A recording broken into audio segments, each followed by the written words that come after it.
The Monastery of Saint Denis is located in the city of Odivelas, near Lisbon, in Portugal. The feminine Cistercian convent was founded by King Dinis I and was built during the 14th century in Gothic style. It is the burial place of the king.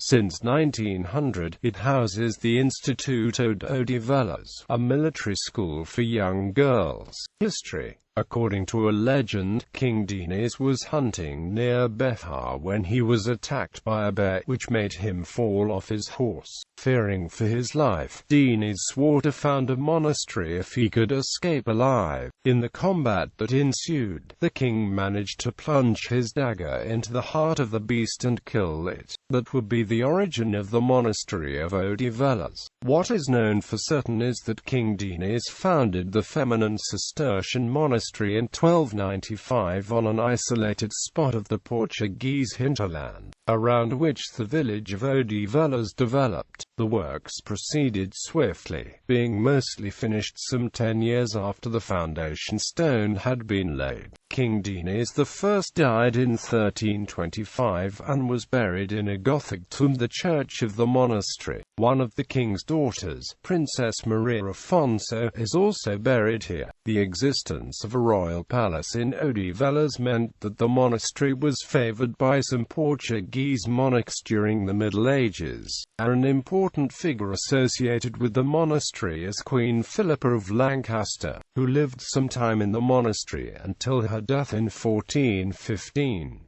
The queen was provisionally buried in the church of the monastery until being translated to the monastery of Batalha. In the early 16th century there were several improvements in the monastery, including the building of a new cloister in Manueline style and a Renaissance gallery by the entrance. In the early 18th century, the monastery was frequently visited by King John V, who had a scandalous affair with Mother Paula, abbess of the monastery. They had an illegitimate son, Jose, one of the so-called children of Palhava. The Odivelas monastery was greatly damaged by the 1755 Lisbon earthquake, and had to be partially rebuilt. The nave of the church, in particular, was totally remodeled, leaving only the apse and its 3 chapels in the original 14th century Gothic style. With the dissolution of religious orders in the 19th century, the monastery was adapted by the Portuguese military to serve as an educational institution for girls.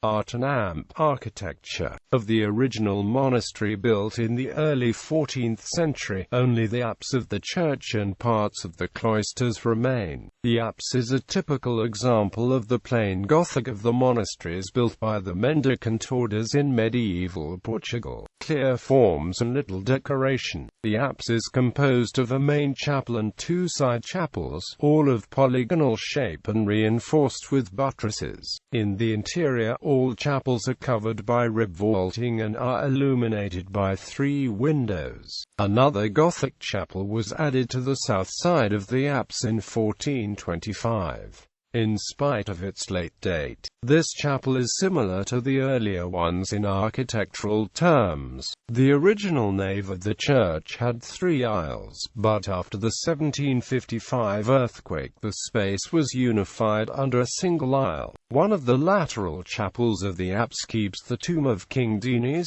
decorated with the recumbent figure of the king. His tomb, as well as that of his daughter Maria Afonso, are remarkable examples of early 14th century Portuguese sculpture, even though they were damaged by the 1755 earthquake and by Napoleonic troops that invaded Portugal in the 19th century. The monastery has 2 cloisters.